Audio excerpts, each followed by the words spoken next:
Hello students, आज हम लोग देखते हैं चैप्टर 9 का क्वेश्चन नंबर 7। तो क्वेश्चन नंबर 7 में कह रहा है कि एक टावर है जो कि एक बिल्डिंग पे सिचुएटेड है। तो बिल्डिंग पे सिचुएटेड अगर सपोज करिए BC एक बिल्डिंग है यहाँ पे, उसके ऊपर एक टावर लगाया गया है B से A तक। यहाँ पे AB क्या है? टावर है। इन figure AB is tower and BC is building. और कह रहा है कि बिल्डिंग की जो हाइट है वो 20 मीटर है। तो 20 मीटर हमने यहाँ पे B से C तक की डिस्टेंस निकाला, लिख लिया। अब इसमें कह रहा है कि अगर एक आदमी ग्राउंड से, एक ऑब्जर्वर यहाँ पे कहीं खड़ा है पॉइंट D पे, तो कह रहा है कि यहाँ से उस बिल्डिंग के उस टावर के बॉटम पॉइंट को, उसके निचले हिस्से को जब टावर को देखता है तो उसकी आइज़ को कितना रिट्रेट करना पड़ता है? 45 डिग्री का एंगल बनाती है ग्राउंड लेवल से, हॉरिजॉन्टल लाइन से वो 45 डिग्री का एंगल बनाते हुए देखता है, तब उसके बॉटम पॉइंट को देख पाता है टावर के। फिर कह रहा है कि उसके टॉप पॉइंट को, उसके पीक पॉइंट को जब टावर के एकदम ऊपरी हिस्से को देखता है तो उसका एंगल कितना बनता है? 60 डिग्री। तब उसके आँख को कितना रोटेट करना पड़ता है ग्राउंड लेवल से? 60 डिग्री।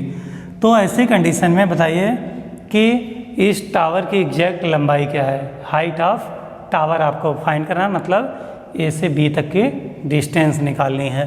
तो इस तरह से इतने इन्फॉर्मेशन से आपको क्वेश्चन को सॉल्व करना है। तो सबसे पहला काम होता है फिगर एग्जैक्ट आप बनाएंगे, उसके बाद क्या फिगर में चीज़ें हैं उनको मेंशन करेंगे। In figure AB is tower, और इसको हमने कितना मान लिया है? H metre. इसी को हमें आंसर निकालना है। और BC इज बिल्डिंग, BC क्या है यहाँ पे? बिल्डिंग है। Which is given BC equal to कितना दिया है? 20 मीटर। फिर कह रहा है कि एंगल कितना है? एंगल अलग अलग है। अगर उसके बॉटम पॉइंट को देखता है तो 45 डिग्री एंगल फॉर्म होता है, पीक पॉइंट को देखता है टावर के तो 60 डिग्री एंगल होता है। तो इसके हेल्प से हम लोग सबसे पहला काम क्या करेंगे? हाइट को निकालने के लिए हमें पूरा, अगर बेस और परपेंडिकुलर का रेशियो चाहिए, क्योंकि यहाँ पे स्लैंट हाइट या हाइपोटेनस से कोई लेना देना नहीं है। इस और इस साइड की हेल्प से हमें कुछ ना कुछ रेशियो देखना है।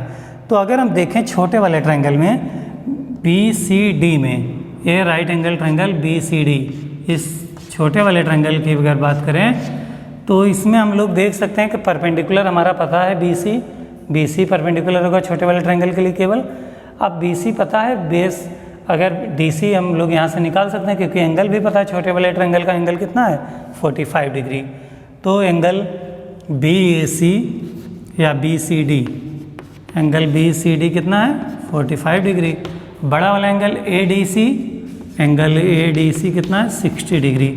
तो अगर हम छोटे वाले ट्रायंगल की बात करेंगे तो एंगल हमारा 45 होगा, और बड़े एंगल ADC की बात करेंगे तो पूरा 60 डिग्री मेंशन किया जाएगा।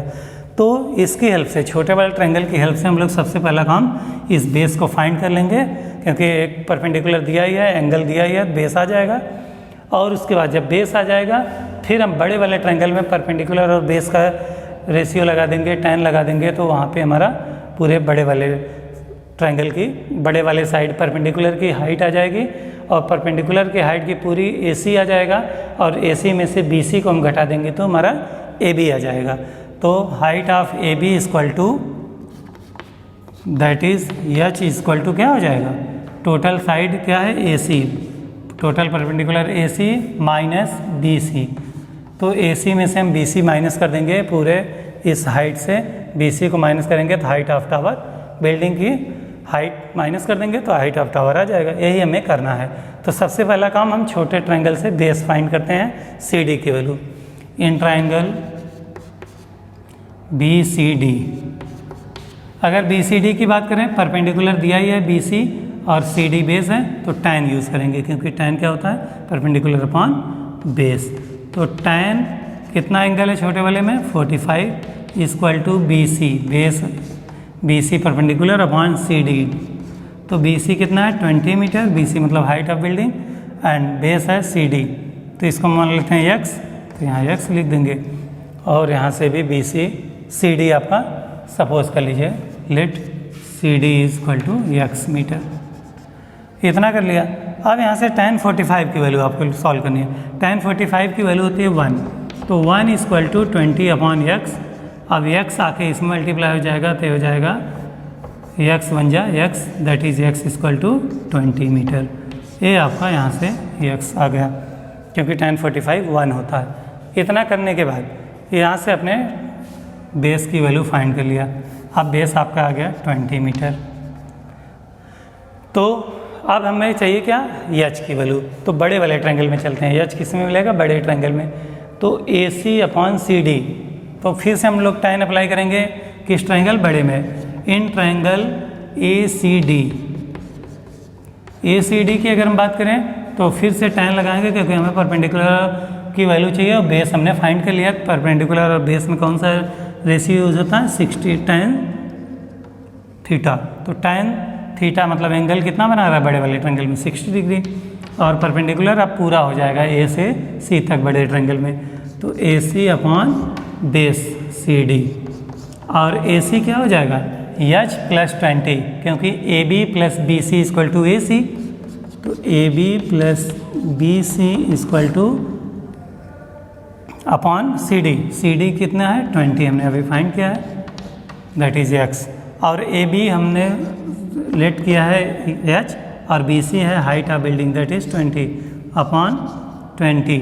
इतना आपने कर लिया। अब tan 60 की वैल्यू रख देंगे तो हमारा आंसर आ जाएगा, दैट इज एच।